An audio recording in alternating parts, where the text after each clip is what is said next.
Ahiretni kazanu tağın da hayırlırek. Allah ayetlerinde kişilerini uyanık buluğa hem güzel ahlakka şakıra. Birer kişinin malı hem mülketi artkanında masayığı, kirisi bulganında ümitsizlikке birilüğü, Allah'a karata rahmetsizlik, kanagatsizlik bulur. Bir ayette şulay eytile. Ant bulsun, biz biraz korku, açlık hem mal ilişlerinin, canlarının hem rızıklarının kimliği bilen sizni imtihan iteşek biz. Sabırlık kursetkenlerini şatlandır. Bakara suresi 155. Köpkene kişilerinin en mühim yaşam maksatları mal, baylıkka iya bulu ikenliği görüne. Kişiler mına erişu için bütün bar yollarını izlerler, hem bir nerseden de tartınmaslar. Kişiler tarafından malga verilgen bu ahamiyet Kur'an'da hisli şahvat hem dünya tırmışının özüne tartuşu zinneti olarak bulay bildirilgen. Hatınlarga, oğullarga, kantar iyelgen altın hem kimişke, şabışkı güzel atlarga, hayvanlarga hem oңышlarga hisli şahvat kişilerge zinnetli hem alarını tartuşan itip yaratıldı. Bunlar dünya tırmışında vakitli faydalanуğuna, asıl barılaşak güzel orun Allah katında bulganıdır. Ali İmran suresi 14. Allah bir başka ayetinde dinden yarak kişiler için malını jiyu tilegi hem hissi arkalı yaratasız şekilde müracaat ite. Bu ayetten de anlaşılganı kibik, cahiliye toplumunda kişiler mal iyesi bulu tilegi şahveti işindeler. Mal hem mülket baylığı Kur'an ahlakın nigiz bularak almagan toplumlar için üstünlükni көрсәткән bik mühim sıfatlardan.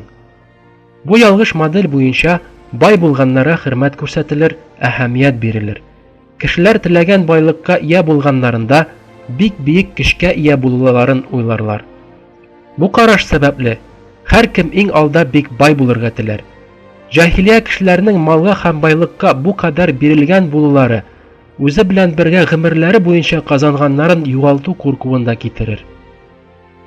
Bu yanlış mantıkka hem anlayışka iya bulgan kişiler malları birer sebep arkalı kullarından alınsa ümitsizlikке birilirler hem Allah'a karşı isyan көрсәтерләр.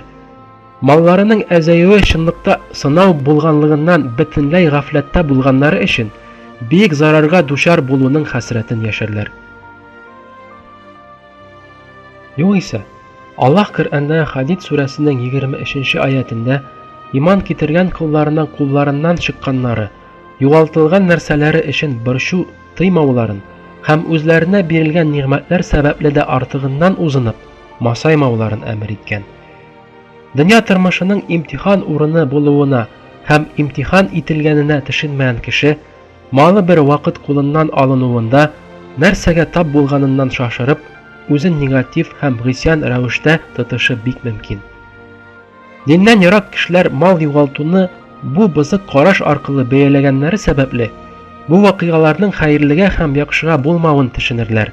Şundan da bu karaşları hem Allah'a karşı көрсәтілген tevekkülsizlik bilen vakıgalar alarga karşı bularak tırmışka aşa barır. Yoğsa hayır közlüğünden karagan kişiler için şınbarlık bütünley başkaşa. Yuvaltkan mülketlerinin bu vakitkaşa bilinmeyen bik küp hikmetleri hem hayırlı yakları var. Belki de Allah bu vesile arkalı baylıktan kıtırgan hem büyüklük, tekebbürlük hissine verilip dünya yaşayışının fani tileklerine iyergen kıllarına bir hatırlatı yasagandır. Alarga bütün kişinin Allah'nakı gına ikenligin hem özüne gine Allah'ka gına yakın bulu ımtılışı içinde buluları kirekligin hatırlatkendir. Allah ağırlıklar vaktinde sabır etken, tayangan kıllarına dünyada hem ahirette tağın da güzelrek karşılık verip, alar tarafından bilinmeyen hayırlı bir kileşek bilgilegen. Şulay etip, dünya yaşayışının fani faydaları ornuna, alarga bu dünyada yuvaltkanlarına karşılık bularak, sınksız bulgan ahiret tırmışının sansız nimetlerin alarga kileşekte beruwe mümkün.